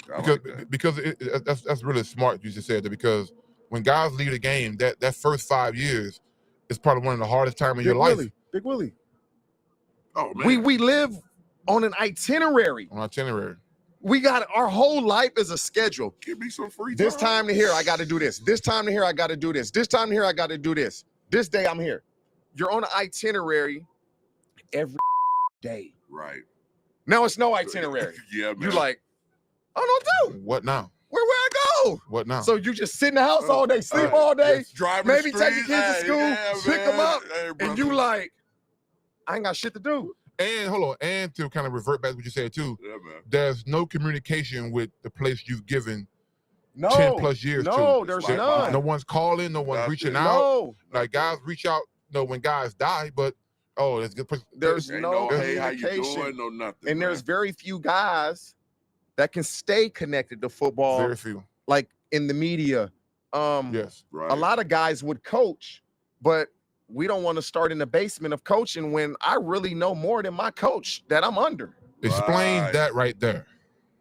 Right. Like, why do players have to come hold a spit bucket like the coach who didn't play? Because I say all the time on Twitter that football is the only sport that your resume is used against you when trying to coach. Or you only played. You can't coach. This is what's used against players. And I partly agree with it. I do. As a former player, are you willing to put in those hours? But I'm gonna be honest. It's not many players gonna put in those hours. But hold on. Let's not say that. I'm being honest. I ain't. You're I not. speak for me. Yeah, I understand that, and I don't want to do it either. But there are a lot of guys who do, Yes. TJ, who are not the 8-time Now, All-Pros, all this, the guys who played 2-3 years in the league. Those are professional let's players. talk this then. And a lot of those guys don't get chances. Running back, O-line, receiver. He's assistant running back coach. You're the assistant O-line coach. I'm the assistant receiver coach. Who the players gonna come to when they need help? But No. If we're the coaches, us. they're gonna come to us. But that's not our fault. No, it's not our fault. So, head running back coach, but it's used against head you. O-line coach, head receiver coach. They don't like that. They feel threatened that you're going to replace them. That part. And we don't want to replace y'all. We're not just- trying to do that. I just seen it happen firsthand. Oh, the O-line position is full. Literally, I had somebody reach out to me to help. Right. I was like, I'll go help. The receiver coach didn't want me to help. Oh, the line coaches don't. The head coach reached out to me. Right. The receiver coach didn't want me to help. Right. And I'm like, bruh, I don't want a coach like that. I was just gonna help. But it, you don't want help. All right, cool. Well, And it's like the last person a O-line coach to reach out to is a former guy. They don't like that, bro. They don't. They feel threatened. That's the thing. Like they that feel threatened by I am not trying to be the O-line coach. former players and the new coaches, the McVays, the LaFleurs, the Shanahans. Give me some more young dudes. The Shane Steichens. Them dudes, it's different. Yes. They not putting in those long hours. I mean, they done at 8 p.m. They not in there till 11, 12 o'clock. 12. They done at 8 p.m. Right. I could do that. Yes. I could do that. Like what Reggie Wayne is doing in Indy. Yes. Is great. Great. Get your work done. Get out of there. But also too, what people have to understand is there's a difference between coaching and teaching. Right. The skills are taught. Coaching is we showing you how to attack this defense. Let the former players, deal with the skill parts of it. Right. Coaches can just deal with the X's and O's, how we want to attack this offense. But why wouldn't the guy who played DB not want to go talk to primetime? Why? Why feel threatened about that? Makes no sense. Like, makes no sense. Why can't primetime teach what he did really good? But sometimes at the offensive line position, they're afraid of don't teach this guy this, don't do this, don't do this. But bro, if it works, if it's helping your player, if X player is bad at something, and if a former guy, not just saying me, because plenty of former guys teaching, why can't the former guy do all the teaching? Right. Yeah, man. So, but I done heard that so many times. Will they coaches feel threatened by ex players coming in, sharing, trying to help? You know what I mean? And take that as a negative. It's crazy, bro. Yes, it is. I have another question. I have another Patriots question for you too. Got you. Did you ever consider playing 2-3 more years just to go pile on some stats? You know what? I thought about it, man, because you know what? After that, you should have. after that AFC Championship game where we lost to the Colts, man. Even before that season started, I was like, man, if I get through this season, man, I'm really gonna think about I'm cool. I'm done. I'm done with it, man. And just the way that whole thing transpired kind of put a foul taste in my mouth, man. We're up 18, and we stopped running the ball. Oh, in the second half, and I was just like, Warner, we're up 18. Like, all we got to do is control the clock and maybe get a couple field goals here and there, and we're back to the Super Bowl. Oh wow! But we went past happy, bro. We went past happy, threw a couple of picks. Colts got back into the game, and I'm just like, yo, I swear, from the third quarter, the middle of the third quarter onto the fourth, man, we probably didn't run the ball at all. Wow. So I was just like, man, and it was already that thought was already in my mind before the season even started, and I was just like, you know what, man, I'm tired of this, man. Wow. I'm tired of this, man. Wow. I'm cool, and I'm thinking to myself, what more can I do in this game besides catch a damn injury? No doubt. You know what I mean? So I actually was like, man, yeah, I'm cool with this, man. I had enough. My body was like, yeah, I could do this for a couple more years. But it felt like my passion for the game was snatched. You know what I mean? So I was just like, yeah. And I don't want to, and then on top of that, I don't want to be going around on a team half-assing it. Yeah, no doubt. That's true. ruin your legacy. My passion is gone, and Yep. you know, so I was just like, man, yeah, enough's enough. Can respect that. If your hometown Seattle Seahawks had called, would you have gone? Or did any teams call you? Yeah, man. You know what? I actually Tampa Bay and the Packers, man. They were, wow. Yeah, man. And I had to turn them down. And I was like, man, I'm done. Wow. I'm done, man. Wow. Absolutely. So, yeah, that hometown thing, Seattle. I'll be under a jail cell. No, I don't think that would have worked out. Hey, for me at home, man. It got too crazy around there, but yeah, man. Because I say that because if you look at you know, we all revere Jerome Bettis as an all-time great running back, all-time great. JB is an all-time great personality, person, human being, everything. Good dude. But JB played 13 years. You played 10. Right. He's in the Hall of Fame. I think your numbers are either similar or a couple more than his. I know for a fact your touchdowns are in the 80s. He's in like 68, 69. Exactly.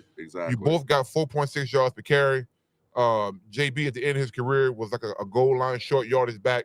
Right. And he piled those yards up. So it's kind of reverting back to what TJ said about sometimes you can't look at numbers because some guys played longer than guys. Exactly. But for that period of time, you were right there with Jerome Bettis as a top 5 running back in this league and a top 5 guy who was as Ray Lewis, during our era, one of the most feared hitters in the NFL. Who he hated to tackle the most. He played on the team with Jerome with Jamal Lewis, so he couldn't say Jamal. As far as he faced, he says Corey Dillon was a menace. Now, Corey didn't have the teams that Eddie George had the teams. He had the team. So Eddie Taylor's had the team. They had the teams. And those guys are great backs. Yeah. Corey faced these divisions, these AFC North guys, AFC Central back then with lesser teams and still put up numbers. Equal yards. And you know what's crazy about that, man? Like, it was always a fight for the Pro Bowl, man, because same with the linemen. Yeah, man. The fight. Bro, because I felt like I played in one of the best era of running backs. Our conference had all the best running backs, yes. man. So you off a couple games, man, you ain't making it. And that's just how it was. So yeah, I definitely believe like I get slighted a little bit because they played on quote unquote a better team. But do I actually think some of them were better than me? I don't think so, man. And you shouldn't. And that's no hate. And I've seen you and Fred give each other love across so many damn times. Eddie George, Jerome, these are all great players. But sometimes I told Corey this a couple years ago, I said, bro, just unfortunate now in the time of social media, you got to go talk about yourself now. We all come from an era where they told us don't talk about yourself, let others do it. But at some point in time, you start to see that no one is saying anything. Like I saw no one saying anything about myself. And I felt the same way. I felt like I played in one of the toughest eras of tackles in all the history of football. That era of tackles from John D. Ogden, Tony Baselli, Lando Pace, Willie Roaf.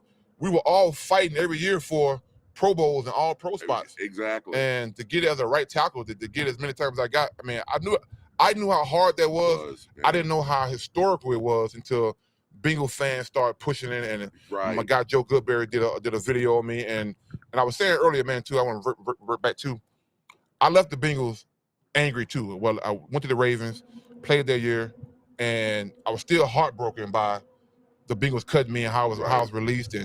And I wanted to play that year with the Ravens to show the Bengals, and the Ravens gave me the utmost love. To this day, I still love the Ravens organization. Mr. Bisciotti, Ozzie, Harbaugh, they showed me as much love as anybody can, because I battled these guys for so many years. Yes, I mean, absolutely. So imagine walking in the locker room on my visit, and I'm like, yo, man, I'm going to Tampa. I'm going to finish my career in Tampa. Down in Tampa, have a little beach. You know what I mean? And I go in the Ravens locker room, and Hugh Jackson is the coach, quarterback coach. And Hugh said, no, get your big ass down to the locker room. Go see Ray and them guys. And I said, man, I'm about to walk into the Ravens locker room. We used to hate these dudes. These dudes hated us. And I said, yo, it's going to be bad. I'm going to go and do it because Hugh Jackson said go down here. So I go in the locker room and walk in the locker room, and Suggs and all them guys start yelling, Big Willie! Yeah, man. I knew then I said, you know what? I'm gonna sign here. Yeah, man. But I left Cincinnati with a bitter taste in my mouth, and it took until about 2017. But it took. I'm gonna tell you who it took. The same ordeal did for you. It was the Bengal fans who softened me up. Right, man. They all softened me up. They softened me up to the point to where I was like, okay, because like TJ said, you leave this game, you think these teams go on without you. The Bengals will be here for another 100 years. Yeah, without you, bro. And you're like, damn, they're gonna move on. There's no contact. I can't show my son who's playing college football, high school football. I can't show him who I was, what I did, and so you have a resentment. But the Bengal fans, they started a movement. Bengal Jim and these guys, Malik and these guys, Zim and Ace. They started a movement. Even more guys, so many more guys, Goodberries, so many more people did this. Yeah. Daniel, what he's doing. They started a movement of showing the players love. Right. And during our time, we didn't have social media, so we couldn't see how much the fans really loved us. Like, we saw them in the stands, and like they cheering, and we see that, but we never see them again. There was no way to see a group of 1 million people cheering for you, like, yo, we're pulling for you guys. Right. And so social media softened me up. I met these people.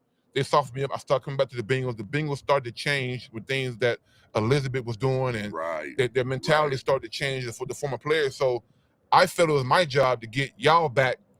But the main thing to get you guys on social media so you guys can experience what you're experiencing now. Hey, bro, I'm gonna keep it 100%, man. And it was you that said that. He said, CD, you got to tell your story, man. Got to tell your story.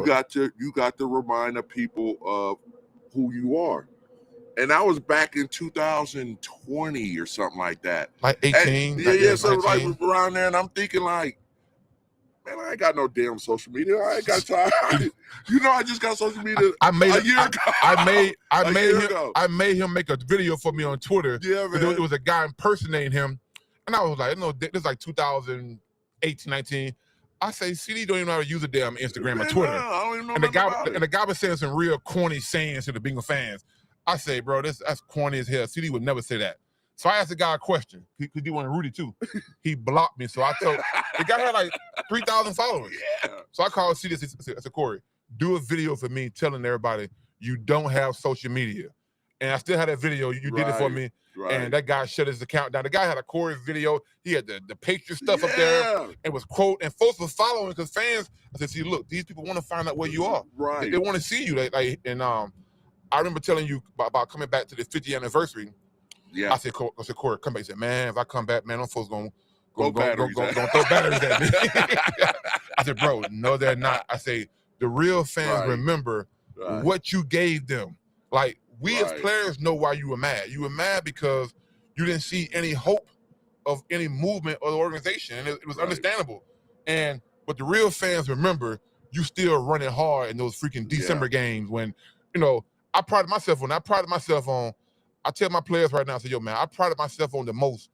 We were really bad, and we were down 3 touchdowns, and the DN knew we was going to be passing the ball for the next 25 plays. Right. And I still played hard enough to shut your ass out. There you go. You won the game, but I live in Atlanta, Georgia, so in Atlanta, all the pro guys live down there. So when I would see these guys out in clubs and restaurants, I would still hold my damn head up high, like, because y'all beat us as a team. But your ass didn't get us. You ain't get nothing on me. You ain't get no sack on so individual pride is what we played for, and I know that for a fact. What you was giving us in those, 97 to 2002. Right. Come December, November, we out of it. Right. And you playing for your personal pride. So I want to see you to tell that story because fans are kind of, they'll forget because no one recorded that back then. There was no social media to show. Damn, look at Corey Dillon running in December. The Bengals been out there for 5 weeks. Right. He's still running hard and still giving fans something who paid their hard-earned money to come to the game and something to cheer for when their team is out of it. The Bengals now don't experience that. These players are fighting for playoffs and Super Bowls every damn year. Right. So I wanted you to tell that story because our stories weren't recorded back then. There was no Brian Baldinger on Twitter breaking down film of Willie Anderson and Corey Dillon. Exactly. Look how good these guys are despite their team losing. That part of it. You know what I mean? I remember being at the Pro Bowl. I told a story about this. Being at the Pro Bowl, Shaquille and I, The first year we made it, Spikes had to go to Buffalo. Uh-huh. And he made the Pro Bowl, and that's my brother, my little brother. And we stretching together at Hawaii Honolulu Field for practice one day. And Mark Slarick and Sean Salisbury walk up to me and Takeo tell the story, and said, man, we want to apologize to y'all. And we both stretching on the ground, so we looking up we stand up and they're like, about what? They said, man, you know, back then, Mark Slarick and Salisbury was the it thing at ESPN. Yes. He said, man, we want to apologize to you two and Corey Dillon and all the guys that played for the Bengals who were good players, because we in particular were told to make fun of the Bengals. So the whole bungle thing and all the bungle highlights. So if the average person who wasn't a Bengal fan watched the game, they would say, oh, that whole team trash. There you go. Because there was no social media to say, hey, like, you know, Joe Thomas is a great player. Right. But Joe Thomas played on some of the worst teams ever, but he played in a social media era that they can say, hey, that team is bad, but that freaking left tackle right there is really good. Right. Let's put film on him on social media and show, look how good he is, people. And that's what I think today's social media helps the players out, that you and I guys in our area, we didn't have that. We didn't have that, man. I told Corey years ago, I said, Corey, you got to start telling your story. Unfortunately, you do, because people will forget. They will forget how nice Corey Dillon was. You know what I mean? Yeah, man. So, and I'm so grateful you told me that, man. You know me, man. I'm reluctant to do any damn thing. I'm an introvert. Man, you know, I'm an introvert at heart, man. And dude, I'm recluse, however the hell you want to call it, man. And for me to open up to a mass people, shit is terrifying some damn times, man. It's terrifying. But you know what? And you're absolutely, you was spot on, bro. I had to do it. yes. I had to get over that. I had to get over that shit, man, and throw myself out there, put myself out there for whatever, you know, good, the negative, and through it all, I just had to navigate and still talk and try to explain. You know what the, like, for the longest the conversation was, it wasn't even like they're mad at me. It wasn't even that, like, oh, we hate you. I got a couple of those. Yeah. But it wasn't even like we hate you. It was like, Corey, you took your pads off and you threw them in the stands. And I had to explain this to him for the longest. I'm like, listen, in my mind, I knew that was going to be my last game here. Giving y'all a souvenir. And I'm giving you guys mine. I'm giving you guys wish I had got him. my armor, like a warrior. I'm giving you my armor to remember me by. Man, I had to explain that for the longest. And more I kept explaining. I'm back, y'all. Sorry, I had to take a little hiatus. I'm back. They kept bringing up the same thing. And you know what they dawned on me? He was like, if that's the only damn thing you mad at me about, shit, we gonna be all right. We'll get through this. That's what I told you. We'll get through this, man. We'll get through, and we did. Because the real fans recognize what you did for us. Think about it. CD was beast mode before beast mode. That part too. Yeah, man. He ran hard. He dodged interviews, and later on in his career, he started talking in interviews. And look what, like I say, I knew if you started telling your story a couple years ago, that would happen. Yeah, man. You good? Yeah. Make some money real quick. Nah, you know, just doing some. This dude make money every day right here now. Yeah, I wish. It's kind of fun, man. It's kind of fun doing that. Stories about Bengal stories that about yourself that you enjoy. Like what's one of your best moments? I'll tell you a moment with TJ. So TJ first got here, TJ was hurt a lot. And we thought, oh man, this dude with this ponytail, we didn't know what he was. We didn't know what race he was. Like I had to figure out he was Iranian and black. He was part of the Barge family. I knew that for a fact. Hey, we didn't know what it was. He was always hurt all the damn time. And like, okay, he came with Chad. Chad had started taking off, and they were teammates. So Chad started taking off, and TJ was kind of behind. So I think about a year or so. It's crazy because I remember this because I started doing Pilates, and he became a yoga guy. And I was like, I can't do the yoga. I can't. My body. He kept saying, he said, Willie, do the yoga. And he started doing yoga, and I would watch him in practice. At the end of practice every day, I would go do my little stretches. But TJ doing crazy ass stretches. At the time, I didn't know that they were yoga stretches, but his core, he was doing so much with his core. Like dude would lay down flat on the floor, was able to stand up off the ground doing sit-ups. And I was like, I watched him turn his body into what he became. Right. Like his core was so damn strong. He was strong hands. I watched him work his ass off. I watched Marvin pick on him. All the time he was hurt, Marvin stayed messing with him, picking on him. And I watched TJ just fight through it. All of a sudden now, this guy, the 7-round guy, is in the huddle all the time, making big-ass catches. Now, he's the one that Carson talking to particularly about when things got hard, he and Carson down there drawing up stuff themselves. Right. And I watched him come from that from 01 to what he became, and your Pro Bowl season was 05? Yeah. 5?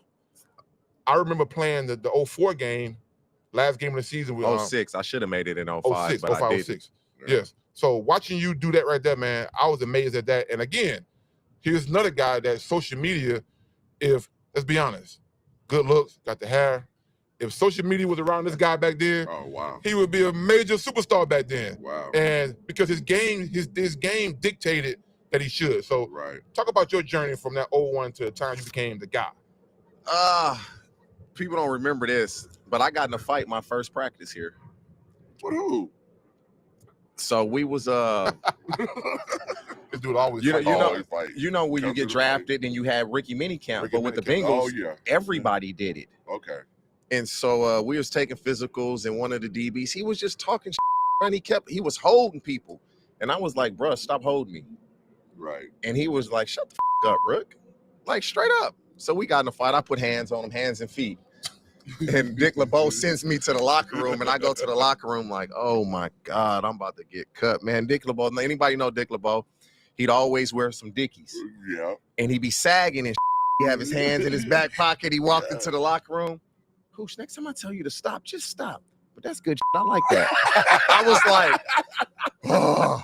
But I was hurt a lot my first 3 years, and I was working extremely hard during that time, but I was doing way too much. We were working, we were working out 6 days a week. Yeah, man. Monday, Tuesday, Wednesday, Thursday, Friday, Saturday. And some days we was going double days. And only day we took off was Sunday. Right. And I just think my body wasn't getting enough rest. Recovery. I wasn't lifting enough weights. I was doing a lot of running. And when I got here, it was just, training camp. Right. My rookie year of training camp, bro, I was like, there's no way this is real. Like the first day we practiced twice. Oh, yeah.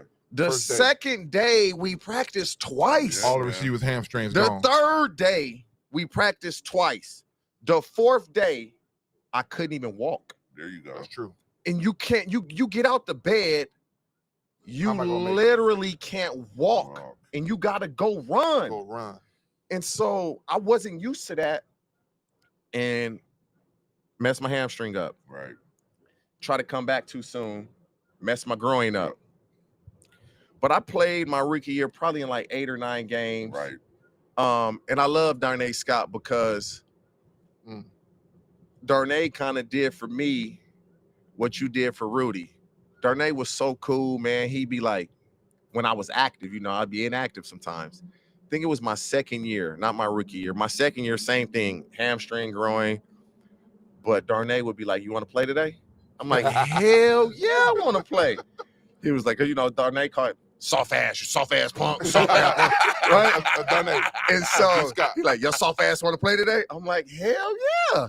He was like, all right, I'm going to play like a series into the second half, and then you got it. I'm going to say I'm hurt. And he did it. That's a real one. He didn't have to do that for me. He was at the end of his career. Right. And he did that so I could play. And I never forget, I came in, we played the Jacksonville Jaguars. I played the second half, and I was a leading receiver. Wow. And I think that's when it was like, oh, shit, I think he could really play. But Darnay was giving me opportunities to play because he was asking me did I want to play. But we was cool. Again, like the CDs, the Spikes, the Willies. Y'all was cool with me when I was young, and I didn't know why. Darnay always showed me love, and I didn't know why. And then my third year, that's when Marvin came in.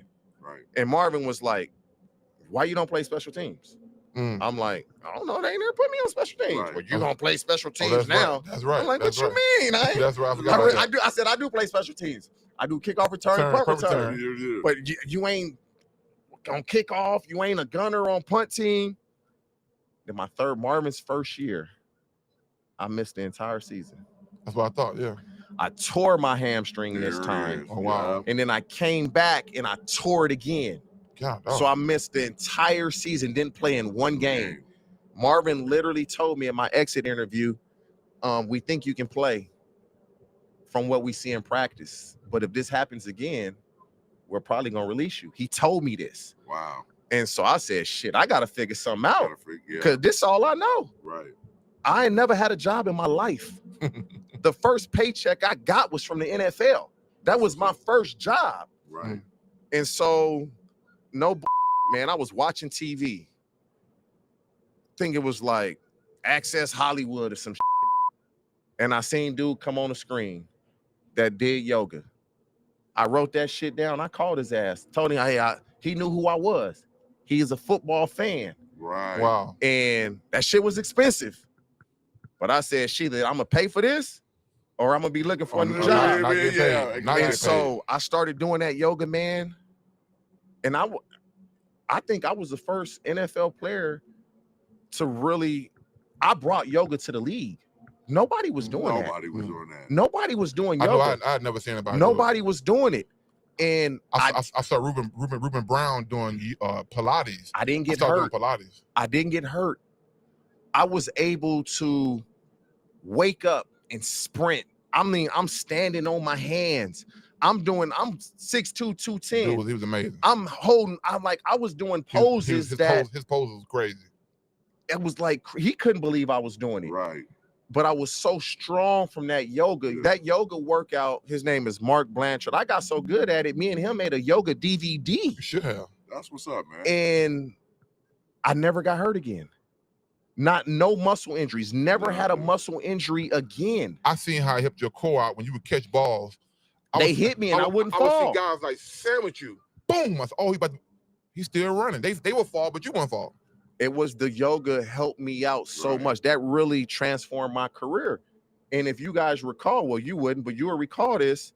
Marvin was like, what did you do? What did you do? I told him.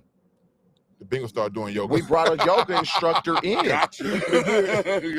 We brought a yoga instructor in for the guys that was because. Yeah, man. But I told Marvin, I said, That's Marvin, true. in this yoga shit, you got to push yourself. Yes.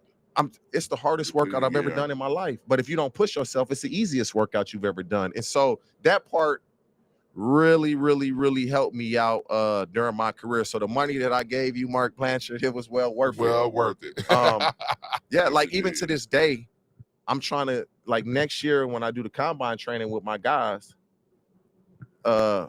we bringing Mark Blanchard out because it's going they not gonna like it though, but it's gonna help them. Mm-hmm. It's gonna help them. So yeah, I attribute that to the yoga, to Darnay Scott for doing what he did. Yeah. I think a lot of that stuff kind of goes unnoticed, man, when you got older guys that really look after you like that. No doubt. Because then I in turn would do that to certain guys. Mm-hmm. Darnay bought me a suit. And then I, in turn, when I got some money, I started buying guys suits. And it's just crazy how shit go full circle, man. I would buy guys suits. I let them play if they wanted to play at times. But I ain't gonna lie to you. I thought I was the best receiver here my first day. I truly did. You were definitely like the second receiver coach. Like I watched you coach all the receivers. You knew every route. Like everyone thought immediately that you would be a coach. Like when Hugh Jackson was definitely the best receiver coach you guys probably had. And watching you guys, what you guys did for Hugh, there was a tape floating around. There was a practice tape of you and Chad working out, y'all drills at practice. Mm-hmm. That tape was floating around the internet, and guys started doing the drills that I think it was Hugh Jackson had you guys doing these drills. It was you and Ocho. I want to say my man Hawkins had it. Yeah. He had it. Yeah. And he said he learned how to run routes off watching that practice video. It was you and Ocho at the stadium doing practice routes. And whatever drill circuit you guys, it was a circuit you guys had set up. So the drills we would do pre-practice were the drills that we did in the offseason with Coach C. Hugh would ask us, or he would ask me, what are y'all doing in offseason? Because y'all feet are so good the way y'all run routes. So we were showing him some of the drills we would do. And he was like, okay, when we get out there for individual, we want to do these drills. And so we were doing the drills that we normally do anyway, but guys couldn't do them.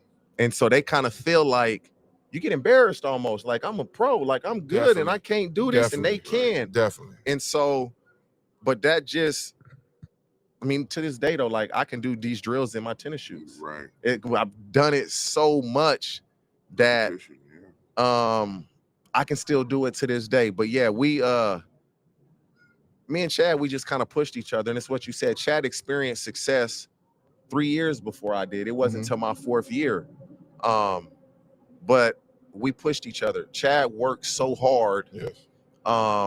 Very underrated part about Ocho's game is how hard Chad he worked his ass off. Yeah, Chad worked so hard. And I felt like I was a hard worker. Like in LA, there's this park called Kenneth Hahn Park. And they got these 2 trails. And we used to run these trails. It's like 2.5, 3 miles there, 2.5, 3 miles back. And me and Chad used to almost kill ourselves, like literally, because I wasn't letting him beat me. And he wasn't going to let me beat him. Right. So we run, and it's like flat, up, down. So it's just real hilly. Right. And so we go there, rest a minute, and come back. And we would do that so much. And we was pushing each other. And those train running them hills at Kenneth Hahn Park, and the people from LA, I know they know what I'm talking about. We had each other to push each other. I just wasn't able to push him on the field early on because I was hurt. Right. And then once I started playing, I don't know if people know this, like my 4th year or our 4th year, me and Chad, y'all know me and Chad took every rep in practice. Every single rep. Scout team and all. Wow. Like me and Chad did all the reps on offense, all the reps on scout team. People don't know that. People don't know that. Damn. So when I went to the Ravens, I'm doing all the reps on offense, all the reps on scout team. Derek Mason and Anquan Bolden like, bro, what the fuck are you doing? I'm like, I'm done. They like, bro, your ass crazy. They be like, go ahead and take them reps in, TJ. But that was all I knew. Because I had done that my whole time here. And I mean, I'm happy that I played in Seattle and Baltimore because I met so many dudes that are still my friends. Like they my homies till we die. But man, it would have been so cool if I could have played my whole career here. Right. But you don't realize that though. When you actually in the battle, when you in the thick of it, you don't realize we all like, fuck this, I gotta go. But Cincinnati, for me, it was the best locker room I've been in. Right. I enjoyed the city. I like being here. I love it, man. But it's just, you don't realize that when you're actually going through it, that this the best for you. You really don't. That's true. That's true. Best moment on the field. I'm gonna give you a moment that not many gonna remember this, but I do. It was when I knew, like, okay, I'm gonna do something in the league. We're playing the Giants. Nobody gonna remember this. It was snowing. It had snowed, but it wasn't actually snowing. 2000. Well, no. 04 was the Giants snowstorm. It was here, right? Yeah. So then it was that game, right? And it was 4th and 14 or something. And I was triple team. And Kidna was like, I'm throwing you the ball. No, because Carson was hurt. I don't know who was the quarterback. It was Kidna. I believe it was Kidna. And he was like, I'm throwing you the ball. And it was like 3 dudes on me. And I just jumped up and caught that on on fourth Damn. down, and then like 2 plays later, Chad scored a touchdown. We win the game. There it is. That to me was because it was fourth down, and he trusted me to. He came to me, and that's when I was like, "All right, Yeah. they believe in me now." Right. Because normally that ball going to Chad. Yeah, no doubt. And that came to me. And then 2 plays later, Chad scored. So it was like either Chad gonna get you or I'm gonna get you. But the game part of it was when we played Baltimore. In Baltimore, they was double covering Chad. Mm-hmm. I had a good first quarter. They started doubling me, and Chad literally killed them. Chad had like 160 yards. Damn. So they start doubling them. Then I started killing them. I remember this. Chad had 10 catches for 160 You had something. 10 too, I think I had 10 for like Yep. 180. I remember that. That was the game. That was the game. Damn. That was the game we said, oh, we can finally match up with the Ravens now. Yeah. Well, no, they can't match up with us. We played the Ravens well because they like to play man-to-man. Yes. The Ravens were a man-to-man team. Yes. You couldn't play us man-to-man. Chris McAllister, Gary Baxter. Gary Like, Baxter. our offense with Coach Bratt, I give Bratt a ton of credit because when you here for so long and you like, man, Bratt don't know when I left Right. and I played on other teams, shit, Bratt offense is the truth. If you smart, It was good offense. Bratt man. offense is the truth. You just got to be smart, else you just gonna play one position. And that also helped me though, because this is cocky, but I was smarter than the dudes. So I was able to pick things up and play over guys that they probably wanted to play over me, but they Right. couldn't understand stuff. Yes. But his offense is his offense is predicated on your receivers got to get open. We didn't line up in tight splits. Right. We didn't really go in motion. It's line the fuck up and win. Like you see teams getting tight, condensed splits because the receivers can't get open. They want to make it easy for them. You go look at any of our tape, bro. We was always out wide. Right. We had to win. They didn't get us open. We had to get open, and so that's where me and specifically myself, I can create separation. Yeah. And I learned from everybody. I learned from Chad. I learned from Peter Warwick. I learned from Ron Dugans. I learned from it don't matter who it was. I'm going to learn from everybody that I played with because I'm going to pick something from their game. And then when I became a starter, I'm telling video guys with the Bengals, they can attest to this. Hey, I need you to give me every catch that Reggie Wayne had. Give me every catch that Steve Smith had. Give me every catch that T.O. had. Randy Moss, Torrey Holt, all these, Isaac Bruce, all these dudes, Santana Moss, because I don't play like Santana Moss, but I know I can steal something from his game. Right. And that's what I did. So in the offseason, I'm watching all these dudes to see what I can take from their game to put in mine. They, let's give me a little DVD. Yeah. Now they just probably just send it over. So that's what I was doing. Makes sense. How about you? Your favorite moment? Favorite moment, man. I got 1A and a quick 1B, but okay. I think the favorite moment is, of course, the 278 game, man. Here, hey, and we out there, and I say this so many times, we just out there scrapping for our first win. That's what we were doing, man. Hey, trust me, man. Nobody wouldn't worry about no damn record or none of that. Nothing. We were out there fighting to get a win, and it turned into one of those games where, like, at the end of the game, you look and be like, "Holy shit! Did we just do that?" Notice the last run you made for the record, we didn't know the record till he got to the sideline. Right. We was like, "What?" Like I ain't going to the Hall of Fame. I don't give it. I'm in the hood Hall of Fame because I come from nothing. Yeah. Yes, no doubt. I mean, I didn't play football till my senior year of high school. Right. Like, wow. But the people that have earned it, let them, like, you breaking records, man. And it ain't like, oh, he broke a record, then we didn't hear from him again. He broke a record, yeah. Then he did it again. 278, man. We were just trying to win a game. There you go. And that's how crazy stuff is, man. Like, just trying to win. And that's why my mind always just go out there and play your best and try to win a game. And naturally, some of that stuff will fall into line. You ain't got to think about it. It'll just come naturally. That's how I've always been. But Yeah, first win. We was just came off to the side, and I was like, I looked at the scoreboard because I'm figuring like, yeah, we just iced the game. Iced the game. Yeah. We didn't know it was the record. Yeah, I'm looking up at the scoreboard and I'm like, 278 minutes.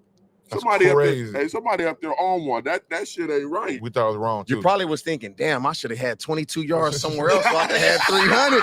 But look though, his first 8 carries were for like losses. Yeah, man. So he only had 22 carries. And here's the biggest kick about it.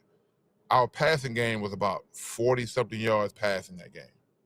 Peter Warrior had an 80-yard reverse. Man, CD would have played with us. CD would have had 150 yards every game. And He'd had 150 every game. And that's the I don't know where breaks that.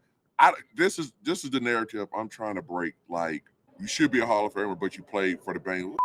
You gotta stop that. Yeah. What the does that even mean? You can't control that. Like, what does you that even mean? You can't control that. I'm from the old school, man, and I was taught like, go out there and play you get the what game. you earn. Yes. You are judged by how you play the game. Play the game. It kind of messes me up. Like, you getting shunned for where you played at, which I think is ridiculous. I don't even grasp that concept. But yeah, I get a lot of that, man, and that's the stuff I'm trying to battle and break through. But I don't really have to do that too much, man, because to me, I figure this guy over here, number 9, Joe Burrow, I think he's changing a lot of that narrative. The perception. Yeah, the perception of the team. So things are working out good. And my last thing is, man, you gotta remember this. I remember we went down to Baltimore.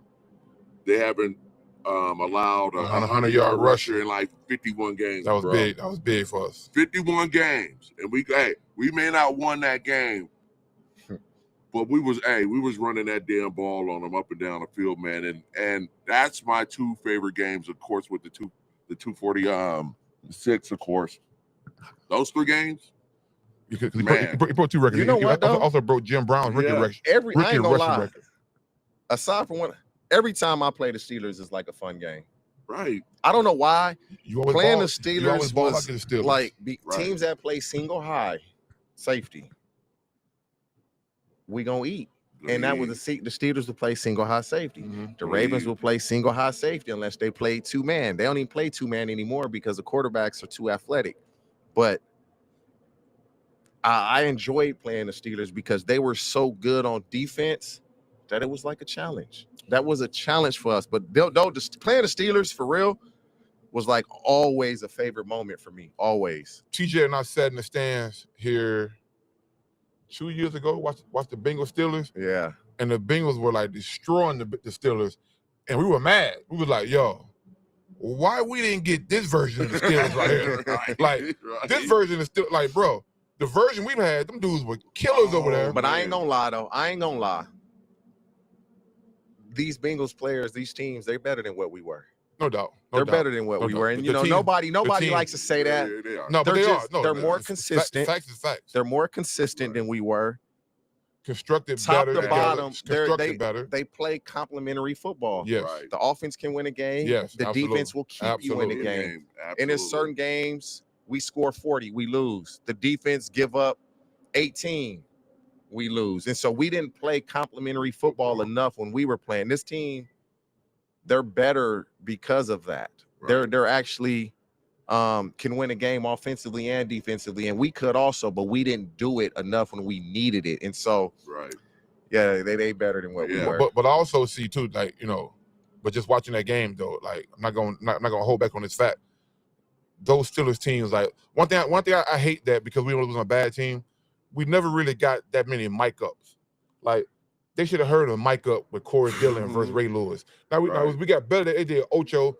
Thank you. But, we had some personalities, and I'm like, boy. If y'all would have heard the mic ups on this dude right here, oh man, and he's standing in front of me, like, and I'll tell one moment, maybe a crazy moment. This was one player, him and TJ went against each other.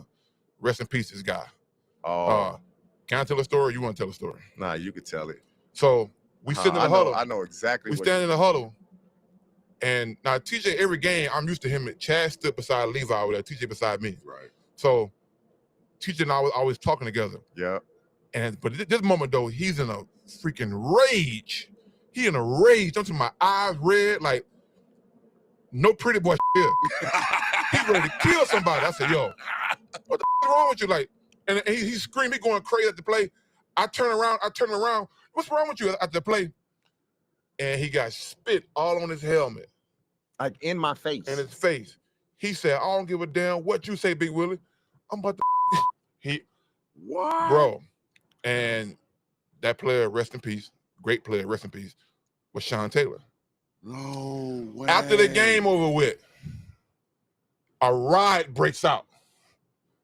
And I'm talking to one of we won the game. Mm-hmm. A riot break out. I'm talking to one of the players, dapped him up, man, good game, we won. All I see is ponytail in the air. 1,000-yard sprint to their side. Right at him. Everybody running to him. Marvin trying to get to him. Did they catch you? I didn't. So I full-blown ride. Put my helmet on, snap my chin strap. This what happened. Man. They scored late. Mm-hmm. Then they kicked the onside kick. Oh, yeah, that's right. I recovered the onside kick. And he hit me when I got up. So I just like pushed him in his back. And he turned around and said something. And I felt like he spit on me, but I wasn't sure. You wasn't sure. I didn't know.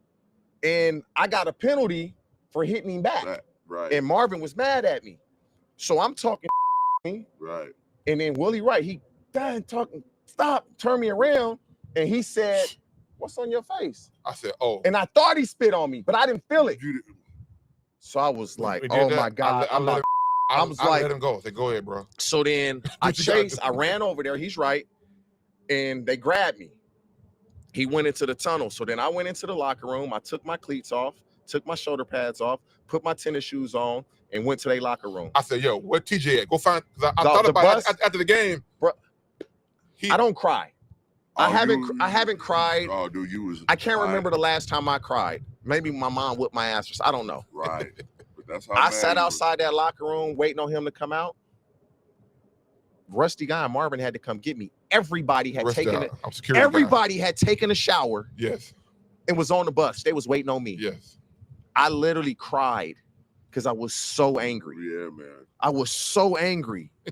And I was just like, bro, you gonna whip my ass up, but we gotta fight. We gotta squad. We gotta go, bro. I was, and Willie, I didn't know he spit on me until Willie said it, and then I just was like, he did spit on me. I seen it off his helmet. Yeah, bro. I was like, oh. Yeah. And then like Willie said, man, you gotta let it go. Like Willie said, man, he rest in peace. And then that off season, oh man, that season or that off. I think it was the season. Was when it happened. Yeah. Yep. Wow.